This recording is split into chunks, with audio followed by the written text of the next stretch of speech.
That's a good one. That's a good one. Oh, God, it's a toad, son. It's a toad, dude. Let's go. I wake up to a little bit of drool on my pillow, feel like it's gonna be a bad day.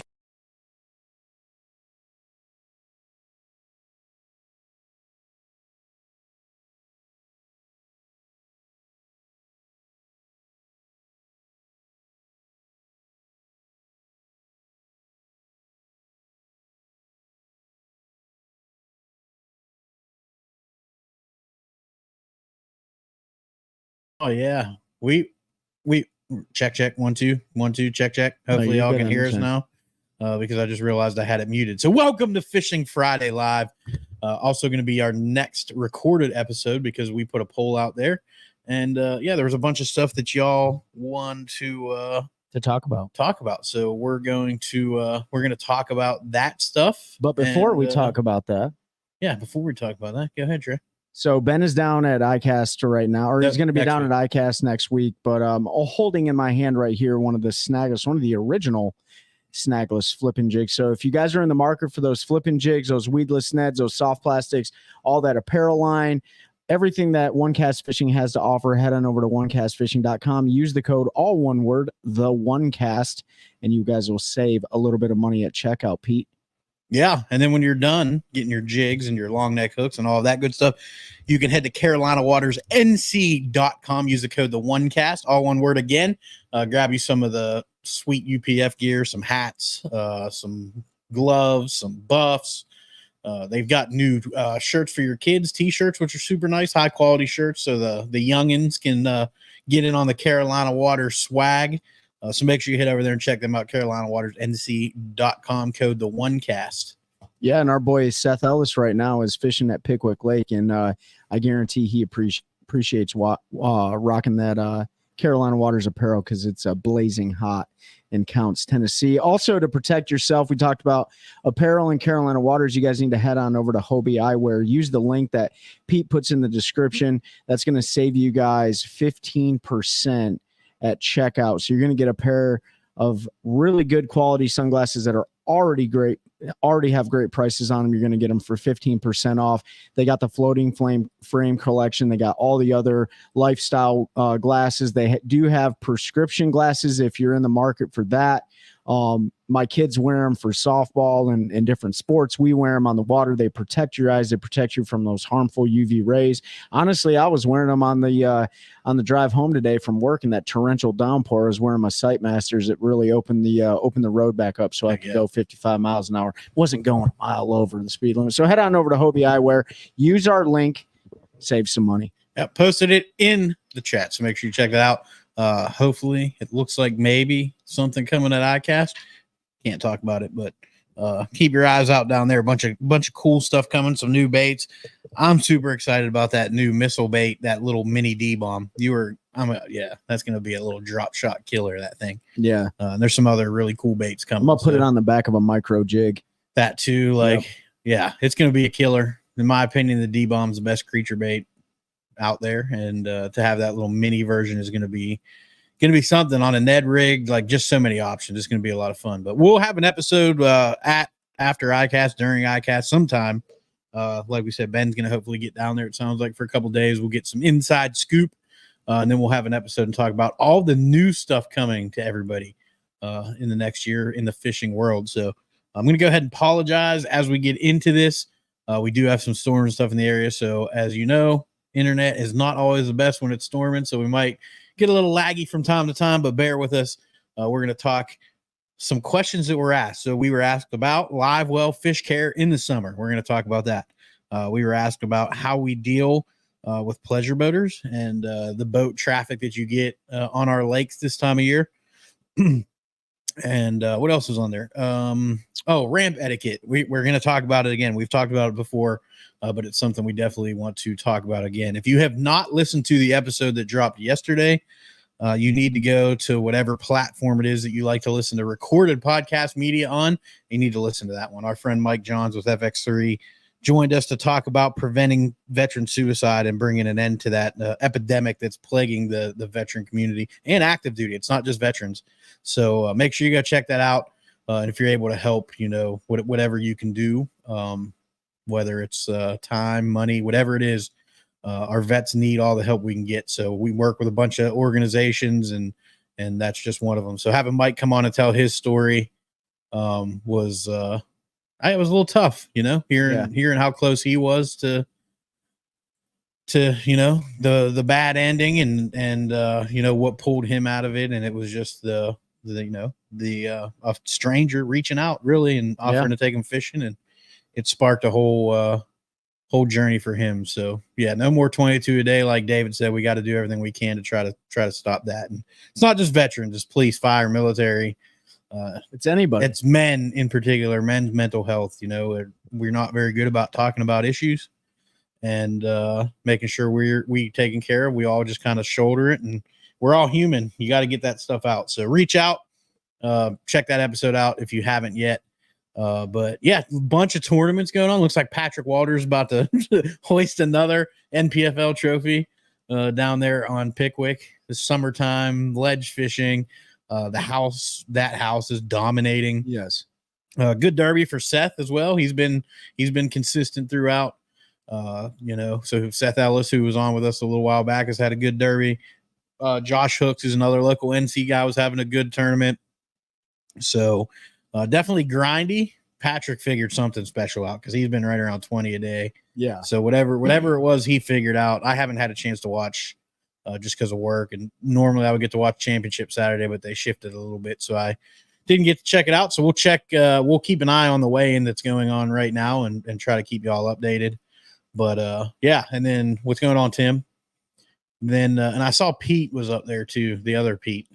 Pete I'm not even going to try Pete W. Wallenwaber. Oh, Pete Dubs. Pete Dubs. Pete Dubs. Appreciate you jumping on as well. Also, we got the Open on St. Clair, which has been just at smallmouth, but then Ish Monroe went out and cracked the top 5 with all largemouth on a frog. And he said he had largemouth on bed, so he got to fish at least day 1 how he wanted to. I didn't look and see how it went today. Was I close, Pete? Just let me know. I threw it out there, but I don't know if I was close or not. So yeah, watching him, I didn't watch him, but seeing that he whacked him on a frog, and people don't realize how good of a largemouth fishery St. Clair is as well. Probably not going to win a multi-day derby out there, but you could 100% go out there and win a one-day derby on greenfish. I mean, we fished it a lot, and it's nothing to catch 4-pound largemouth and 4-pound smallmouth on back-to-back casts when the right time of year. So cool there. And then the Toyota going on up on Champlain, right? Yep, Toyota Series on Lake Champlain up there on the launch out of the New York side. Obviously, Vermont cuts right through the middle of that. So, and then you can access Canadian waters too. But anyways, for the Toyota Series, they're limited to New York and Vermont water. I don't know if guys are making that run all the way down to Ticonderoga, but I know that it's absolutely astonishing. And just to kind of sum it all up, like 3 very different fisheries. Mm-hmm. And we talk about like the dog days of summer and like that grindy, just brutal fishing that the summer can offer sometimes, but it's relative to where you're at, because the guys up on Champlain and the guys on St. Clair are absolutely just destroying the fish. I mean, Champlain, guys with 19 pounds. Talked to Destin DeMarion yesterday. He had 19, I think like 19-15 the first day, and that put him in like the top 50. You know what I mean? And so just looking at the weights from St. Clair and Champlain, they're absolutely amazing. And it's a testament to how healthy those fisheries are. And the same thing with Pickwick. Like Pickwick, it might be grimy. The MPFL did something a little different. We talked about it before, but there's actually really good bags coming out of Pickwick right now. Those who found them out, you know what I mean? So, yeah, you've got a local that's right around 20 pound a day, and then Patrick Walters, who's just out of this world the last couple of years, just riding that high of. I mean, he's won between the NPFL and the elites like 2 of the last 4 tournaments. Like that's pretty dang impressive. So he found something special with 20 plus a day. It doesn't fall off from there. There's still guys that are averaging like 15, 16 pounds a day that are up there. So it's been a grindy tournament, but the ones they have been catching have been good ones. Corbishley, I think yesterday, Mike Corbishley, a friend of the show and our personal friend, yesterday, I think he said he only had 6 bites all day, but he had 16 pounds, almost 16 pounds. Yeah. So when you get 6 bites all day and have 16 pounds, you had 6 of the right bites. That's right. Yeah. And so that's just kind of a testament to how that's fishing. And then, yeah, the Toyota, I think it was B-Lat I saw made a post last night on Facebook that was like, I'm old enough to remember when 17 pounds was a good bag on Champlain. Yeah. And now they're going out 24 pounds of smallies yesterday. I'm sure it was 20 plus today. I didn't check it. Yeah. Yeah, unbelievable. And it's not just forward facing. That obviously is unlocked the ability to find some of those bigger smallmouth offshore, but those lakes have always been extremely consistent, and they've continued to get healthier because of conservation efforts and things like that. So both of those lakes offer, when we talk about Champlain and St. Clair, you already talked about St. Clair, but Champlain offers really good largemouth as well. There's been, big largemouth weight in there. Guys are coming in with mixed bags of green fish and brown fish, but when you talk to a lot of anglers across the country, like Champlain is always on their like top 5. I've never been there personally, but it definitely looks beautiful. And it's really cool to see how different the 3 major tournaments that are going on right now, how different they're catching them. People are still scoping them and stuff, but guys are out there whipping a frog around, they're drop shotting, they're throwing moving baits, spy baits, top water, stuff like that. So it's really neat to see in the middle of, what is it, July now? July, them catching them so different. And, the MPFL event, if you guys weren't aware, they did their launch at 10:30 in the morning Central Standard Time. And they did that because the Tennessee Valley Authority, the TVA, they weren't pulling water until a certain portion of the day. Mm-hmm. And so they wanted to make it better for the anglers on the fish catching side, but B, on the entertainment side. And with fixed TV, they wanted to make sure that, all of us that were watching, if you're watching, are seeing some fish catches and stuff. So Pete's going through the Lake Champlain. It's like the Lake Champlain weights right now. You needed 40 pounds to even get in almost 40 pounds. 39.5 was 30th place. Right. That's wild. It's first right now sitting with 43 pounds. So 22 day one, 21 today, 42 in second, 42 and ounces. It's a heck of a derby. Yep.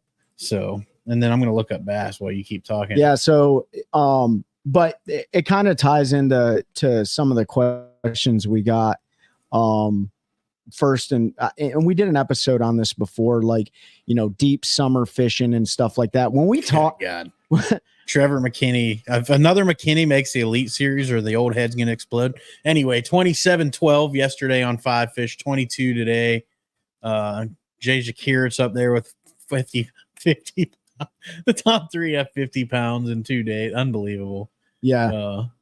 So yeah, they're just smashing them up there too. But go ahead. But I was saying, like, we talked, like, I think one of the questions on the community page was, summertime fishing and stuff. And we've talked about that before, but you have to understand, like, we're in the Piedmont region of North Carolina. What we talk about here on the hydration side, the nutrition side, fish management side, a lot of it stays the same, but the fishing is so different. Like, just the way you're catching fish is so different, because what we do here on our local lakes, like, you don't need to do that when you go up to St. Clair or Champlain. You know what I mean? Like, you got to fish a completely different style of fishing. Yeah. And so, I think that's important to note. Yeah, we'll get into some of your comments, or into some of those questions, but let's look at it. So, Pete, are you going to fish with the Carolina Bastards this year? I don't know, Jeff. Like, we're in the process of closing on a home right now. It's super busy. I've got my nephew coming down next weekend. We're going to go to the river for a fun trip. Just depends on how my schedule looks, whether I'll be able to or not. Wool in Weber. All right, Pete, I got you. I will definitely not remember that. See how he broke it? I did. Yeah. Yeah, I like that. I like that too. Yeah. Jeff said road trip. I'm guessing he wants to know if you want to go to Champlain or St. Clair. Dude, I'm telling you right now, Jeff, when I retire next year, I have a ton of bucket list lakes that I want to go to. And I want to go to them to fun fish. I don't really care to jump in any of the bigger tournament series, at least next year. I got to figure out and redefine myself. Trey and I will definitely be making a St. Clair run next year. We'll let folks know when we're going, and maybe we can get a big group to go. I fished it every year for the first 30 years of my life, pretty much. And I miss it. St. Clair is so much fun early June. Yeah. I've never go out been there and absolutely crush everything on a spinner bait, and it doesn't get any better. Do you think it's fair to fish one trail that fishes a body of water within the off limits time for another trail? I don't have an issue with it as long as the tournament trails agree to it. I mean, and I know specifically you're talking about John Cox. I don't have any issue there with them doing that. Like I said, as long as it's okay with the organization, if they take it to an angler vote, whatever, then I don't have a problem. I mean, lakes change so quick that a week or two between events, a lot changes. So Ben jumped on with us. Ben just jumped on. We haven't had our fun. Do you guys think viewership is close between Bass and MLF? And do you have a tournament style preference? It's not close. Bass continues to break records every week on viewership online and on FS1. And MLF continues to lose viewership every week. I prefer 5 fish. I like the allure of a weigh-in. I like the fact that Patrick Walters can sandbag and say he has 13 pounds and then weigh 26. I think it brings a different level of excitement. What I did like about the catch weigh release was when they did the cup style events where they didn't know what lake they were going to. They threw them out there. They went out there and it was catch as many legal bass as you could in an 8-hour tournament day. I liked that. I think over the course of several days, it's just, to me, it's not as exciting to watch. It kind of takes some of that unknown out of it. You know exactly what everybody has. So for me as a viewer, it's not as exciting. And also people try to say in the name of conservation, it's better, but a percentage of every fish caught, whether released right away or ran around to a weigh-in, dies. So the tournament mortality rate is pretty close to the same as catch and release, surprisingly, especially in warmer water. Let's ask. So let's go around the horn because I have my opinions on that too. Ben, welcome to the show. And we know you're up now. What's up, dude? I'm surprised we even have connectivity with the storms that are rolling through here. But what is your thoughts on BASS and MLF and your tournament style preference? So I like the 5 fish. Part of that is because I think there's a different strategy and game involved trying to find the biggest fish, because the biggest fish, there's just less of them. Just naturally, they're older, they're bigger, there's just less of them. So like in a 5 fish tournament, the goal is to go catch the 5 biggest ones you can find. And so you're trying to find the rarest fish in the sense that you can find. Whereas with every fish counts. I mean, you're just trying to catch as many as you can for the weight. And look, there's different ways to judge who is the best angler on a body of water for a certain amount of time. But because of the tradition and all, and trying to find I like catching big fish, so I want to go catch 5 big fish. No, I totally get that. So mine is so first of all, I don't, unless it's like thunderstorming, I'm not gonna, sit myself inside and watch fishing unless I'm at work slacking off or whatever. But if I was gonna watch them, I like them both, and the reason I like them both is kind of what Ben said. I like them both because it tests different ways of fishing. Your fish management over a 3 to 4 day period is different. The way that you break down a body of water is different, relatively different. And just so I like it from the entertainment side. I agree with Pete. When they had the Cup Series event and they had coverage the entire time with Major League Fishing, I absolutely loved that. I thought that was a great format. I wish they wouldn't have changed. I think that was really their identity as an organization. But unfortunately, they made some different business decisions. And then on the BASS side, you're absolutely right. Like they're going hunting. They're hunting for giants. And I like seeing that too. So, Tim, to answer your question, I think all of us, we have a different opinion on the matter, but you got all 3 of them. Yeah, we all like bass better, basically. No, what's a good baitcast reel that won't break the bank? Parker Smith asked. Abu Garcia Black Max. I don't think you're going to beat that one. Quite honestly, yeah, Parker, I will say that. Go ahead, Ben. No, I was going to say Black Max is a great. I don't know what they are now, but they used to be like $50-$60. I think they think they're in like the $40 to $50 range right now. And so I've never owned one, but my neighbor has one, and so I've used it a couple times, and I've been pretty impressed for the price. So that's what I tell people on that end. And like the $100, $99 one, the Lose LFS, I got one for like 10 years ago. It's still my top water reel. So for $100, those are usually the two ones I tell people. And then once you start getting to like that 130 to 160 range, then the other reel, there's a lot of good ones out there. So Parker, Pete can attest to this. I have, minus the one reel that I got for Christmas from Pete and Chelsea, I have exclusively used Abu Garcia on all my casting rods. I still use my Black Max reels to throw my top water on 30-pound braid, my pop R's, my walking baits, things like that. I can bomb that thing a mile. That is a reel that's not going to break the bank, but that is absolutely a reel that you need to take out in your front yard if you're not used to throwing a bait caster, and just throw it around with some cheap line on it. That's just my opinion. Yep. Agreed. It's in that $40 range. They just hold up extremely well, and you can beat on them. I still have one that's like in a shelf somewhere just in case I need a reel, like a backup to a backup, but I know it'll work if I need it. It's all right, like what's next? The price point for, I was going to say the price point for that Black Max. When I first really got into fishing decade, 12, 13 years ago, I picked up a couple of the Bass Pro $40 ones. And like those ones too. Yep. No, they sucked. That's what I'm saying. Oh, do they suck?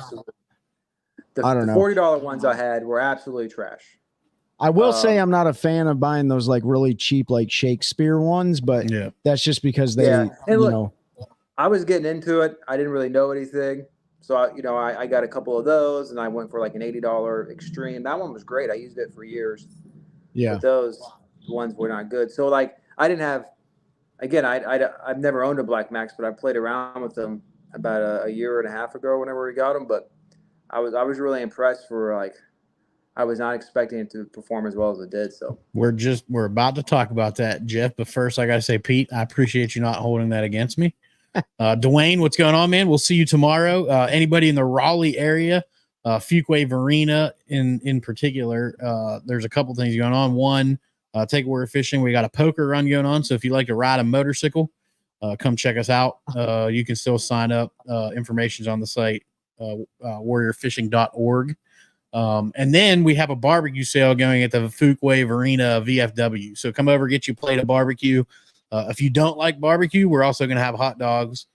So I don't remember the exact prices. If you're still on, Dwayne, you can throw it up there. I know I'm a terrible board member because I forget it, but you'll either get a plate of barbecue with sides and a drink, or 2 hot dogs with chips and a drink. All that money goes to Take Warrior Fishing and helps us to continue to get our veterans out on the water and to experience retail.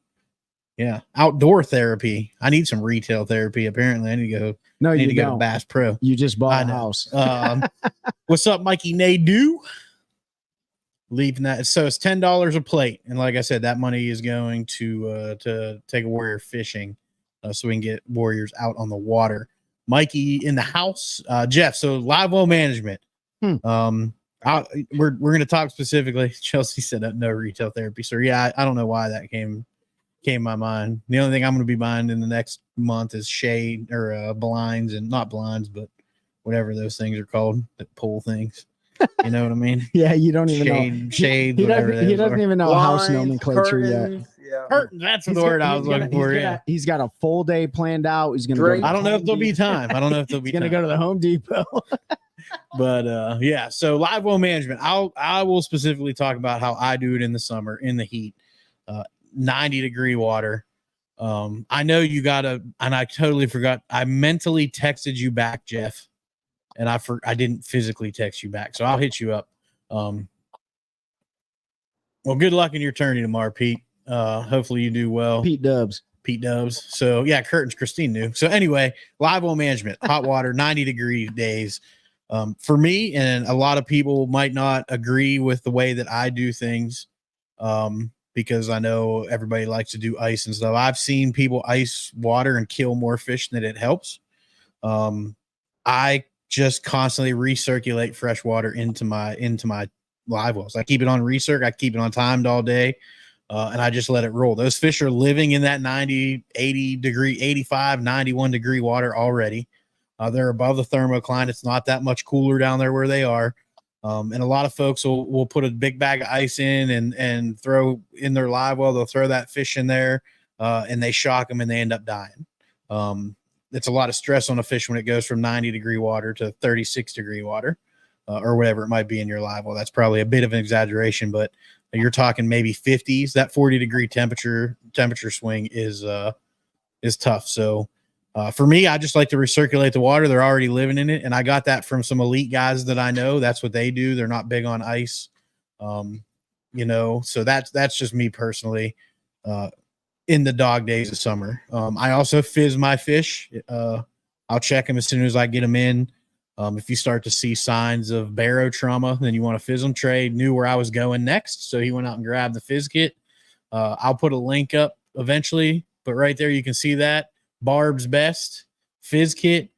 Message Barb Elliott on Facebook and tell her you want a fizz kit. It's a couple bucks. She sends it to you right there. It's got really, really good pictures with how to fizz different species. So smallmouth, largemouth, spot, or just like a largemouth, where to put the needle, how to put the needle. It's super easy to fizz a fish. The first couple times you're going to be nervous, but once you get it, it'll make a huge difference. And to me, that's more important than ice, G juice, recirculation, any of that. Where I do use G juice and I do use recirculate is pre-spawn and especially post-spawn because those fish are struggling post-spawn. We saw it at falls this year, a lot of dead fish.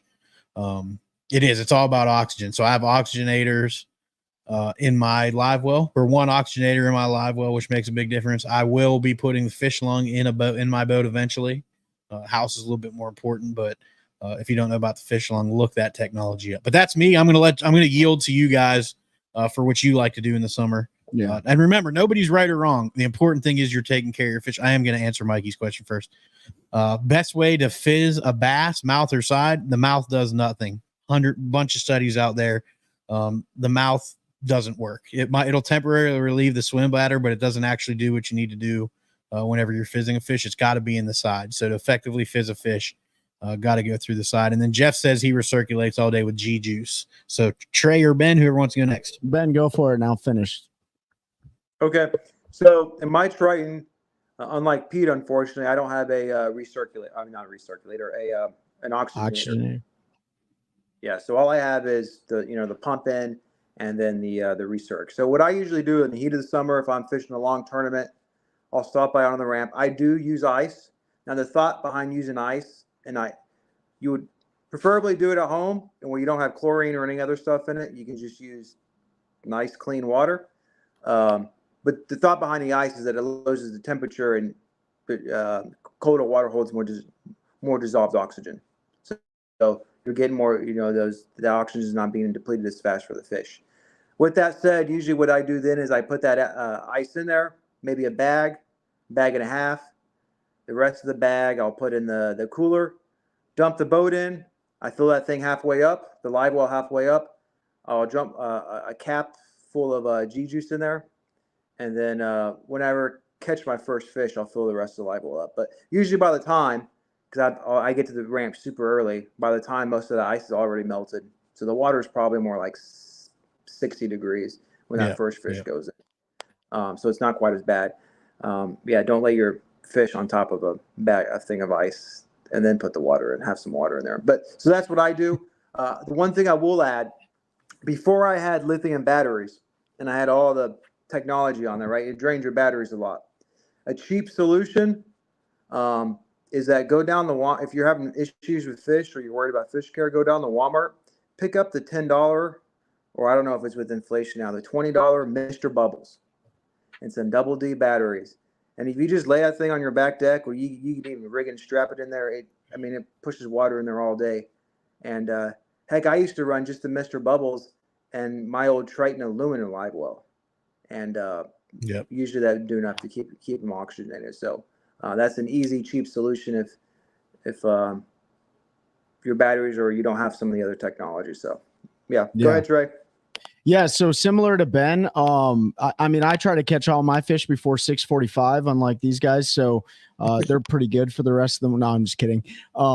So I like to use ice in the summertime too. I don't have an oxygenator in the boat. If we're fishing somewhere local, the best thing that I've found is I will take jugs of water in like milk jugs and freeze them in the freezer overnight.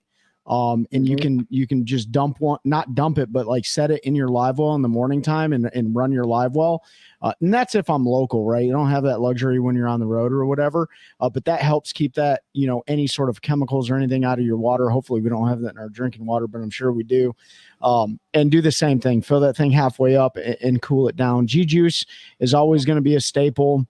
The fizz kits are very important. And for fizzing fish, and Mikey just asked about like in the side, like if hopefully nobody has any experience with like chest trauma, right? But Pete was a paramedic and Ben was in the Army and I'm in the Army. Like if anybody's ever seen anyone take blunt force trauma to the chest, what ends up happening is that chest cavity fills up with air and it puts pressure on your lungs and then you can't breathe anymore. It's the same concept with a fish getting barrel trauma.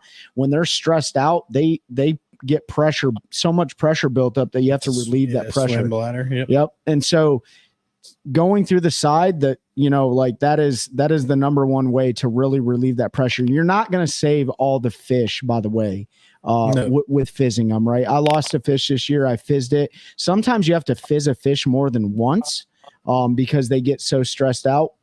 And you can notice that on their fins. Their fins will start turning red. Their bottoms will start turning red, all that stuff. And that's just stress related. But going back to live well management, that's how I do it. I run that recirc all day long. Ice. I think we lost 2 fish this entire season. One, I have no idea why it died. One, we have no idea. One, I know exactly why it died. That was hooked in the tongue. And that's another thing too. Like you get a lot of people that ask about like, how do you save fish? Do you dump Mountain Dew and stuff like that to cauterize like the wound and stuff like that? I don't know if that stuff works. I don't do the Mountain Dew, but there's a lot of people that swear by it. Yeah, so I might throw a bottle in there next. I've seen people dump Rejuvenate powder down their mouth. I've seen people dump G-Juice down their mouth. Carbonated waters and sodas and stuff. I don't know if that really works. Does it stop them bleeding? Yeah, that definitely stops the bleeding for some odd reason. But anyways, going back to live well management, that's how I do it. Fin clips can help you with your fish. They don't do anything for the fish to keep them upright in the live well, but you have to fizz them. All a fin clip does is keep it alive till you take the fin clip off and then you release it and it dies. So fin clips are great if you just want to weigh the fish in and don't care if it lives after weigh-in. I know a lot of guys use fin clips when they're smallmouth fishing too. Yeah. So, but yeah, anyways, that's my 2 cents on it. Pete Dubs, Pete W. I'll be donating whoever wins. Hey man, don't worry about going out there and winning, but you might go out there and win, but just go out there and have fun and learn, man. Your first derb in the kayak, just go out there and have some fun, man. Catch some fish and if it's your time, it's going to be your time, dude. Like that's a great opportunity to identify if that's a culture you want to be a part of too, Pete. Like we don't know what you're fishing, but every single club, every single organization has their own culture. And I found out like there were certain cultures that I didn't want to be a part of, so I made a change. What's up, fellas? Finally made it back for a live. Missed you all out here working on the Triton. What's going on, Jonathan? Glad to have you back, man. I understand it was fishing season. Now it's hot and we can take some time off. Tim, I think Jeff said I think oxygenator is best. Yeah, if you can add more oxygen, it's always going to be better. What is something your tournament bass have puked up and left in your live well that might surprise us? I've never had them puke anything up, but I just pulled a hook out of one's butthole this year that Trey and I caught in a tournament. You never had like spit up shad in your live well? Yeah, but not anything that would surprise you. Not like a snake carcass or anything. Yeah. I've heard of people finding turtles, like snakes. Yeah. Who do we ask that question to on the show? I don't remember. They were I think it might have been Corbishley or maybe, I don't know who it was, but yeah, I haven't had anything crazy pop up in my live. It might have been Jesse, yeah. But shad and crawdads, like that's the only two things, and I think a couple brim once in a while. Yeah, But nothing crazy. Not like a license plate or something. Yeah, I don't know. You ever have anything crazy, Ben? No, not spit up. I mean, I've pulled hooks or worms and sinkers out of their butthole before, and stuff. But. Yeah. What's up, Hal? What do you guys think Hampshire. the rain will do for fishing? Well, that's not going to do much. I mean, it'll drop the water temperature for a day, but it's going to be 97 again on Monday, so it's going to shoot right back up. Maybe we'll get enough rain that it'll put it up into the bushes at Jordan. You'll be able to go flip for a couple days. That might happen. You still can go, Hal, you know better. You still can go. You still can go flip for a Not couple when it's days. 2 foot low. Oh yeah, you can still catch them dirt shallow. Well, yeah. How deep? Yeah, depth has nothing to do with the need to fish a fish, David. You just got to pay attention. I've seen barotrauma and fish I've caught in inches of water. It has to do with stress. It has to do with swim bladder. There's a lot of things that go into it. So you just got to pay attention to the fish, and if they start showing signs, go ahead and fizz them. Yeah. So we had to fizz a fish, David, last year. That was literally in 1.5 feet of water. It was a 7.5 pounder. It was in February.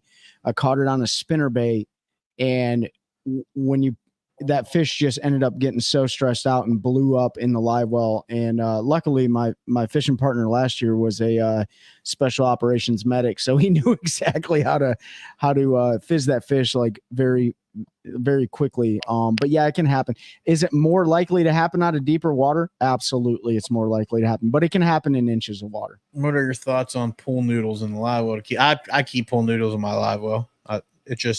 I've had fish get beat to death, banging their head, especially if you're running a lot. It also helps with insulation because you do lose a lot of heat. Those live well lids get hot. That's why they make different vents and stuff. Yeah. To help with air exchange. That's also for the nitrogen that'll build up in there from the fish breathing. But I am definitely a fan of pool noodles just to help keep those fish from getting beat up too bad. You bring up a good point, Ben. Do you use poodles?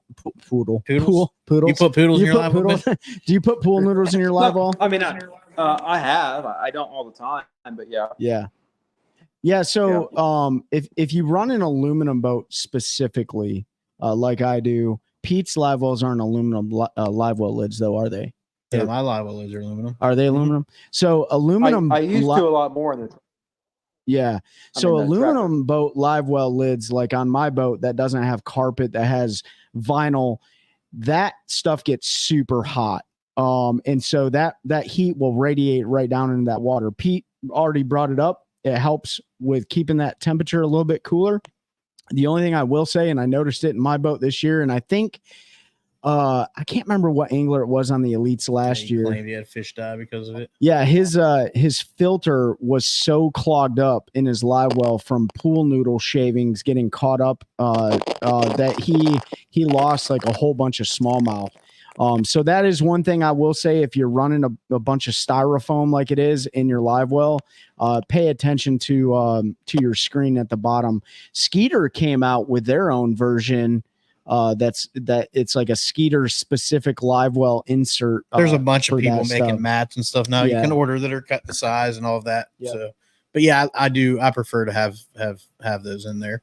I had a snake in my live well. Jeff said my dad said I killed a bunch of fish today. Can't wait for the fish fry. Those were walleye. Don't go trying to get people worked up. I saw a baby duck and a chipmunk. Yep, wow. I've never seen that. Pete pointed out that Hal Abshire is the best mustache in fishing. I agree. Shaw Gregsby does not. So. Oh no, you're gonna have to put Shaw and Hal next to each other. They make live well cooling systems now. Yep, they do refrigeration systems. VT2 lets the heat and bad gases out of the live wells. Noodles also help to keep them in the live well. Clean your live wells out. Yep, Hal, you're absolutely right. You've got to descale your live wells. I do it once a year usually. Sometimes twice. It just depends on how many tournaments I'm fishing and how many fish I'm putting in there. Chelsea, doesn't Hal have something on top of his lids? Yep, those are the V2 vents that he's talking about. VT2 vents. You do have to drill a big old hole in them, but it does help with getting rid of that nitrogen and then also keeping that hot air out of there. That nitrogen that Pete's talking about is in like if you open your live well up after you're running your recirc or whatever, you'll see those giant big bubbles yep. that are coming out. They're actually really nasty looking. That's the nitrogen buildup. That usually means you didn't open your live well enough. Yep. it's always good. People will say keep it closed, but you've got to release those gases if you don't have vents. You've got to do it. Typically, I do it after every run. I'll just open it up, take a look, close it, Pop the bubbles. both sides. Make sure those bubbles aren't built up in there, and then you're good to go. Jeff said I flush and clean my live well after every tournament. Yeah, I've got. If anybody wants to know a really good way and the best way to descale, in my opinion, descale your live well, go to my TikTok. I've got an old video on there where I give the recipe and exactly how to do it. And I've never had an issue. Like I said, I descale once a year. And he just keeps everything clean. He has to, because all of his trash when we're fun fishing goes in his live well. All those energy drinks. My live well is trash can. I opened it up the other day and we did not empty it after our last 3-day trip. And there's like sandwich wrappers in there. I was like, God, thank God there's no rotten food in there. I wonder if wonder if Red Bull gives those bass wings. Yeah, I don't know. We're gonna find out. They must like Celsius. Jonathan said Seth Fighter has the best stash. He's got a good one too. He does have a good one, but I mean, we could have a contest for sure on the best stash. So another question. Let's go over a few more summertime questions. Okay. How do we deal with a lake lice, aka wake boaters, and I call them lake lice. You all have just as much right to be out there as we do, sort of. 45. How do you deal with them? So you just deal with them, man. Like there's not anything you can do about it. For me, if I'm fun fishing, I get to the ramp at 5:15. Usually it's light enough I can fish and be safe to run at 5:30, and I fish till about 10:30 at the latest. Maybe. And then I get off the water. And I let them do their thing in the afternoon and evening. If it's a derby and you got to deal with them, you do what you do. It's just one of those things you got to fight. There's really not much we can do to control it. It's not worth arguing with them. They don't know better most of the time when they're running across points and you're trying to fish them and stuff. They just don't know. It's an education thing. If we could all sit down in a room and have a talk and we could tell them why we get mad when they do stuff like that, some of them probably wouldn't do it. But it's really just a lack of understanding. They see a boat out there with a guy standing on the front of it that's in the middle of the lake, and they don't know that we're fishing a rock pile that's coming off that point 100 feet off the shore. Like they just don't know. So, we all get mad. I've yelled at them, thrown my hands up, but at the end of the day, it's just a lack of education and understanding on what we do. Just like we don't understand what they do. I might go out on a wake boat and love it, like riding around for a day, drinking cold beer, watching people flip around in the air. I'm not getting on a wakeboard, but I tried that with no wakeboard and it wasn't fun for me. So I don't want to do it with a rope and a wakeboard. Thanks, Mike Iaconelli. But yeah, so that's really all you can do, right? The one area we can help, and Trey, I'll give you a chance to talk, is at the ramp. Throw musky baits at them. My dad said, yeah. I mean, I might have seen that happen a few times on Lake St. Clair. The one place we can help and we can educate and have a conversation is at the ramp. And it's not just wake boaters. What's going on, Nick? Nick Kincaid. Hope you had a good month-long vacation you've been on. Just kidding. I know it was only the last 2 weeks, but yeah. Glad you're back at the ramp, right? And it's not just the pleasure boaters. I've seen just as many dudes with their bass boats back down the ramp, get out, and start getting their boat ready to put in the water, right? Don't do that. Shut your headlights off. Have your boat ready to dump in when you back down the ramp. And if you're by yourself, don't take it off the trailer at the end of the trailer, put your power poles down or tie it off and pull out so it's sitting in the middle of the ramp and the ramp's unusable. Take it to the end of the dock. If there's somewhere you can beach your boat, your precious bass boat's not going to get destroyed because you pull it up on the sand next to the ramp and put your power poles down. Just try to get out of the way. If there's a courtesy dock, use the courtesy dock. That's really where we can have an impact. And you see a lot of those folks that don't know. So they come with their family in their pontoon boat. They back down to the water's edge. Next thing you know, the kids are coming out. They're putting on the life vest. They're putting the cooler in there. They're putting their canopy up. They're doing all of this stuff that they should have done, up in the area that's usually at every ramp where you have to get ready. Use that when you see somebody doing something wrong, instead of yelling and screaming and telling them they're worthless or whatever it is that happens. Just have a conversation with them. Say, hey, here's what we can do to make this more effective, right? Like, you're messing things up. What are your thoughts, Trey and Ben? Ben, what you got? Well, I was going to tell Christine, it doesn't really matter in their bodies of water. If a boat floats away, you can walk to them across the lake. That's Well, that's could, I true. mean, No docks in your you're mud right puddles. Yeah, it's like 2 foot deep. It'll be all right. Going back to wake boats and all that, like, yeah, it's frustrating out there on the water, but I try not to get too upset at it, unless it doesn't matter if it's a wake boat, it could be a pontoon, it could be another bass fisherman. It's when they do something that they come way too close, something dangerous, right? Something that, things we've all talked about, right? That no one should really be doing. Yeah. And it is an education thing. They're probably unaware, a lot of them. But like, it's one of those things, like, you're out there with all the pleasure boaters. Yeah, you're trying to fish a point. There's waves and you're rocking around. That's just part of it. Now, when someone comes 5 feet from you, right. It's all situational, I guess. Yeah.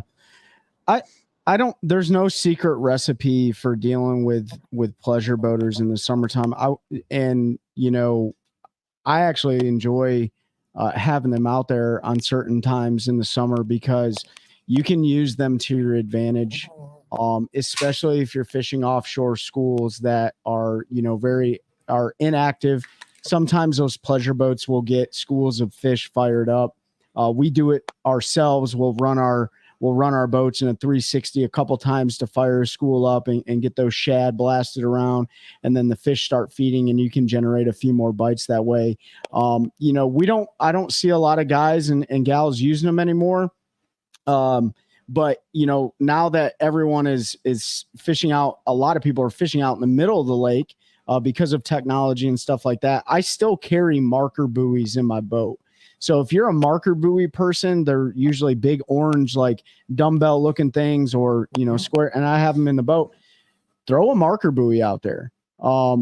Most likely the pleasure boater's not going to see it because they don't pay attention that well, but something orange floating in the water that you're floating at, it could be maybe small percentage of a deterrent. I still like to use marker buoys because I've seen the effects of what forward-facing sonar has done to fish.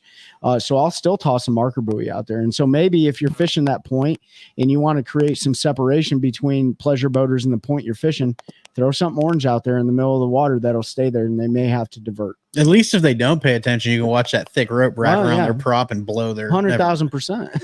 break their drive shaft. But yeah, no, that's a good idea that's a good idea for me to pick up a few more of those marker buoys, because yeah, I gotta find mine because there's some times this year where I would like to have them. Now I want to acquire some real buoys out there and make my own no-go zone. That's right. Do not no boats allowed. And you could put orange cones at the ramp, and no, I'm just make sure you have primo parking. I feel the game wardens don't focus on checking those pleasure boaters and jet skis enough. Yeah, I mean, Jeff. Yeah, actually, I have a story about that. Good. Yeah, so this was like 4 years ago, 4th of July. And Jeff knows, I live in Carolina Lakes, so our neighborhood, the Carolina Lakes, they do huge fireworks. 4th of July. So I go out there with my wife, before it's about an hour before the fireworks show, a little bit of daylight. I'm out there doing a little bit of fishing in one of the good spots. They had brought the game wardens out. It's only a private, like 400-acre lake. And I got checked for my fishing license, which, okay, I understand that. They were writing tickets who didn't have stickers on their kayak. But I didn't see them check a single time. Were the 50 boats out there that had about 20 people on them and were riding way too low in the water line, and they were, boozing up the whole time. Yeah. And it's like, yeah, you're doing your job, you're checking my license, but you got 100 boats out here boozing, loaded down, and the only people you're checking are the people fishing or like in a kayak or something that probably aren't necessarily a big. So that was frustrating. That's my story. Behind that, I don't know what they're doing. I do know they only, in like North Carolina, I think there's only like 70 in the state. There's not a lot of them. Yep. Whatsoever. So like, they've got a hard job. They do a lot of great things. They on the Cape Fear River, when I saw them out there, like, I mean, they rolled some people up that needed to be rolled up, which was awesome. Yeah. You know what's funny? Stuff there, but, I have never been checked by the game warden on one of our big major metropolitan lakes. The only place I've been checked by NC Fish and Wildlife is the river. Is the middle of nowhere Roanoke River. Yeah. Them jokers will roll up on you and be like, hey, and I'm like, what? Why? Like, why are you back here? And you know what? Like, go ahead, Ben. Well, yeah, mine I got checked that wasn't on the neighbor at that time. Was on the Cape Fear. Yeah. Right below Jordan. That's where they were hanging out.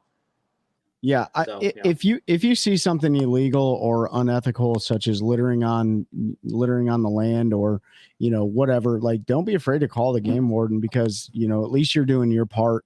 I've called the game warden several times. I would much rather them patrol the parking lot so my catalytic converter doesn't get stolen. But I want to see them get out there and enforce stuff too. But like you said, Ben, there's very limited resources. I think there's one game warden for our area. No, Christine, I didn't say. I was going to say, he said buoys, not boobies. Not boobies, marker buoys or marker floats or whatever you want to say. But these orange things right here, they got a piece of lead. They got a bunch of string attached to them. It's almost like 550 cord string. And then you just take that lead off and throw those in the water, and they'll sit there and flip around until that lead hits the bottom, and they just stay in the place. It's not going to work in like 80 foot of water. What was that? That was my phone, my real estate agent calling me, and I was connected to them. But yeah, so these marker buoys might help you out a little bit. Hey, Chelsea, if you're still on, can you call Terry and see what's up? It's going to be a great episode for listening. Yeah. Anybody listening, I'm sorry that the Mandalorian theme just blew your eardrums out. I forgot to put it in do not disturb mode. That was my fault. But yeah, marker buoys are great. Nick said he's been checked a couple times fishing with Mikey and once on Eufaula. I'm in a Toyota tournament. And do not disturb real quick. Do not disturb, Pete. Do not disturb. Sorry. All right. So we talked about some live well management. We talked about dealing with, pleasure boater traffic. You just got to deal with it. That's really the way it is. What other questions did we have on those? Were the ones that we wanted to answer for this week. That's right. Yeah. So anybody listening has questions, now's the time to ask. Let's anybody, what do you guys got? Anything else you want to talk about? No. We talked a little bit about the tournament stuff at the beginning. Yep. So Toyota Series, we talked about the Open on St. Clair. We talked about they're going to have a champion here within the next. They're probably crowning them here real soon with the MPFL. Looks like Patrick Walters is going to run away with that tournament, but we don't know. They just reset all the weights, didn't they? They're still weighing in. Oh yeah, they're weighing in right now. So Patrick Walters, he's extremely dominant. Won multiple times on the MPFL, multiple times on the Elite Series. So we'll see what happens with this one. But I do got to give a shout out to the Army guys. There's two Army dudes, John Branch and Josh Watkins, that fished the MPFL on behalf of the United States Army as a recruiting opportunity to get those young men and women who are looking for a way forward. It's a great platform for them to push that recruiting message into the armed forces, specifically the United States Army. John Branch is doing really, really well in this tournament, and it was needed for the Army's team. Josh is struggling a little bit, but hey, this is the third stop of the season for those guys, so hopefully he can figure some things out for the next three tournaments. But good job to the Army outdoor team on this one. Yeah, they're still way early in the weigh-in. Yep. We got plenty of time before anybody gets crowned there. Yep. But somebody, who was that? Michael Brewer had a 25-pound bag today. Put him up in the top 5 for right now. So that's a heck of a day. Yep. But yeah, good chance old P. Walt runs away with this one. Yep. So let me. All right, Jeff. We'll talk to you later, man. All right, see you, Jeff. What's going on, Rodney? See you, Jeff. Hope we're coming out with more floating frames. I don't know, Nick. Maybe. Well, they posted a teaser. Oh, did they today? Yeah, for ICAST 2024. So yeah, looks like some more floating frames. They might be. Christine got her new Hobies in the mail. I'll check it out. I'm waiting to see. Yeah, Ben, you're getting ready to head down there soon, right? I'm waiting to see who wins that one. He's a hammer. Where's Seth sitting at? Seth was 40th today, I think. Yeah, but Seth hasn't put anything into the score tracker or whatever. Yep. He was in the 30s or maybe he was in the 20s yesterday. I can't remember, but as long as he caught like a 16+ pound bag, he should definitely be well within check range. Yeah, he's got a good shot today. So all the North Carolina guys did pretty well in this tournament for the most part. So Dave said fishing a small but deep water muddle puddle tomorrow for a club derby. Good luck tomorrow on that. We'll be again with the Take a Warrior fishing event. I'll be at Fuquay Carowinds. Arena. Yeah, Trey's going to Carowinds. Ben's traveling. Are you going to Florida tomorrow, Ben? Yeah. When are you leaving? You're going to go down tomorrow? Yeah. Nice. Yes, Ben will be down there for ICAST. You can do some fishing. You're getting down there a couple days early. Yeah. Well, a little change of play. I'm flying down now, so Oh, Okay. yeah. smart move. So 30. Smart move. Seth was 30th Yeah. today. He was 40th yesterday. Are So they- yeah, he moved up some. Are they still doing the tournament, the ICAST Cup tournament, that 4-hour derby? Yeah. So that's Monday morning. I probably won't go to weighing because it's like 10 o'clock or whatever it is. But yeah, so that's Monday. Tuesday they'll have the on the water, and then there's some seminar stuff. And I don't remember if it's Tuesday or Wednesday is a new product reception. And obviously it starts Wednesday through Thursday. I'm Friday the rest of the week. So Yeah, head on over to Missile and do your thing over at Missile because they got some pretty cool stuff coming out.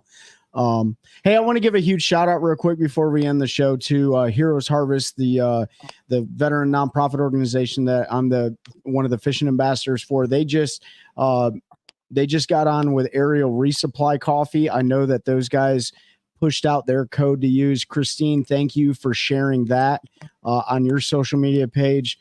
Aerial Resupply is a veteran-owned coffee company. I think the company's out of Virginia.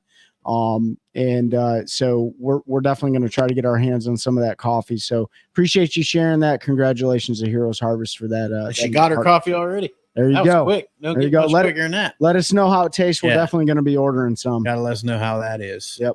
If you have not entered Yes. our giveaway yet, we've got Last chance. one of the big ones. We got a bunch of good stuff. It's all been good, but last chance last month is coming up at the last Friday if we're live. Tim, we'll get to your question in 1 second, and it's going to be a quick one because we've talked that to death.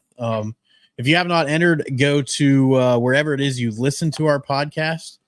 So whether it's Spotify, Apple, all of that, the recorded episodes, leave us a review, screenshot that, send it to us on social media, and we'll get you on the list for the giveaway. This month we have a jersey, which is being donated by FX3 Inc. And that jersey, you're going to be able to pick the logos that goes on it.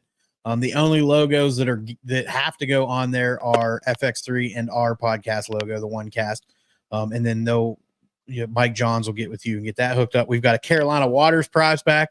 So our friends at Carolina Waters are going to hook you up with a hat and shirt.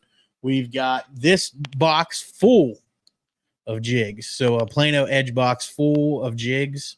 Those are one cast fishing jigs. Those are the old school jigs. So they're the hand tied with a weed guard, not the snagless. And I feel like there was something else, and I don't remember what it was. I think we were donating personal stuff too. No, that was last month. We got to send Christine a bunch of baits. Oh yeah. I'm going through stuff. Christine, you're gonna have more baits than you know what to do with. So Yeah. Send us some baits, Christine. we might throw some baits into this one too. Who knows? So make sure you get entered. If you're not, you can also enter by subscribing to our YouTube. Just screenshot and send that to me. And that's either One Cast Fishing's YouTube or the One Cast, whichever one, or both, preferably both. Yeah, both. So Tim Trinity, this is going to be the last question we answer. Some of the older guys like Matt Herron and Bernie Schultz are pretty outspoken about forward-facing sonar being a problem today. What's your opinion on where this goes? Will it be limited to some tournaments and denied in others? My opinion is you either adapt or you die.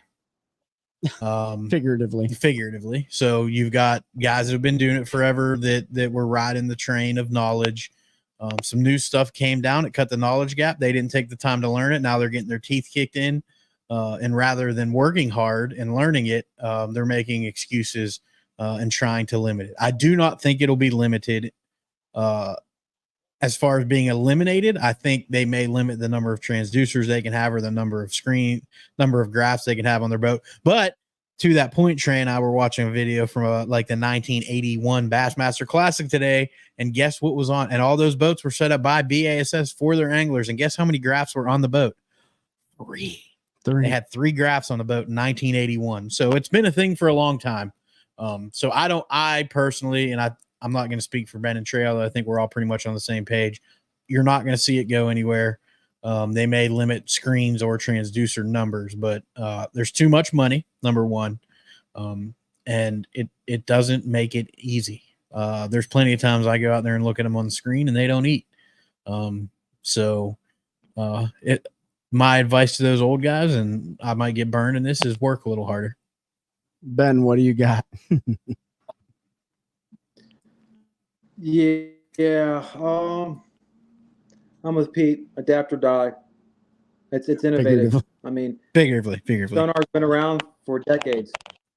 Well, no, literally, your career will die if you do not adapt and you don't get better. You will be out of this industry. I mean, that's what it's going to come down to. And look, every industry goes through this. I say that now because I've gotten to the point where I've gotten tired of hearing all this negative commentary and stuff. This stuff's been around for almost 10 years. And it's because people, my opinion, people feel threatened. They're no longer comfortable. And they got comfortable being comfortable. Sure. And when you've been sleeping in satin sheets every night, it's hard to get up at 5 a.m. to go run 5 miles. Like that. I mean, that's the problem when you're like, that's the old statement about like Conor McGregor right now.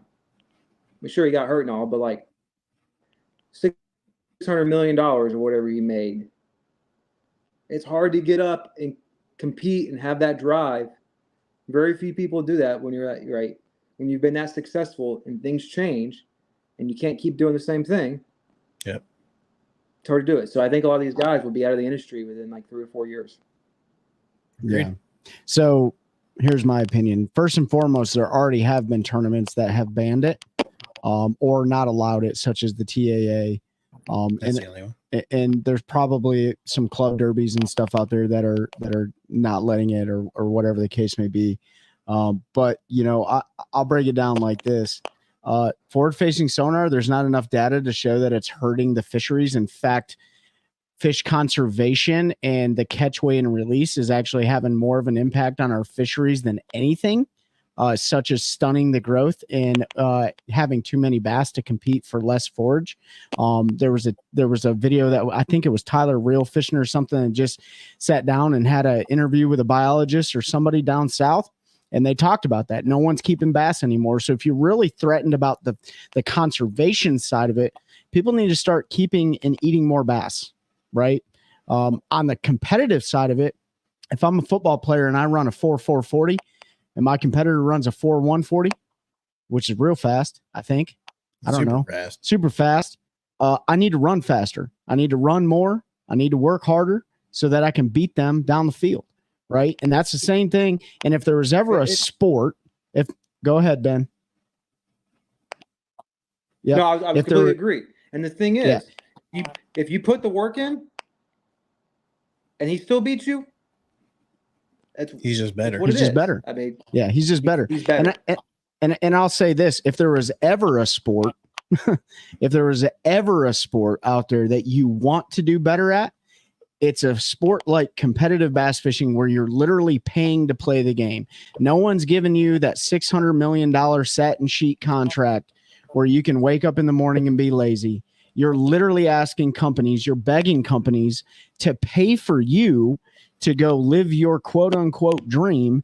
So why the heck would you not want to be the best you can at it so that they'll continue paying your way? That's all I got to say. And I think that's all we need to say on it. So Amen. Appreciate y'all. Love y'all. Appreciate the questions. Appreciate you hanging out with us tonight. We will not be live on next Friday. Trey and I will be over at the river for a couple-day fun fishing trip. I got some family coming down. We're going to go see what we can do in eastern North Carolina. Ben will be at ICAST, so we will be live the week after, and we'll have an ICAST recap somewhere in there. Whether we record it or we do it live, I don't know. We'll figure it out.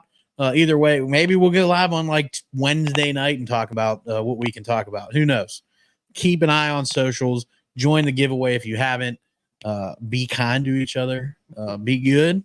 We love y'all. Thank you so much for joining. help us continue to grow a culture of anglers helping anglers, one cast at a time. That's a good one. That's a good one. Oh God, it's a toad, son. It's a toad, dude. Let's go. I wake up to a little bit of drool on my pillow, feel like it's gonna be a bad day.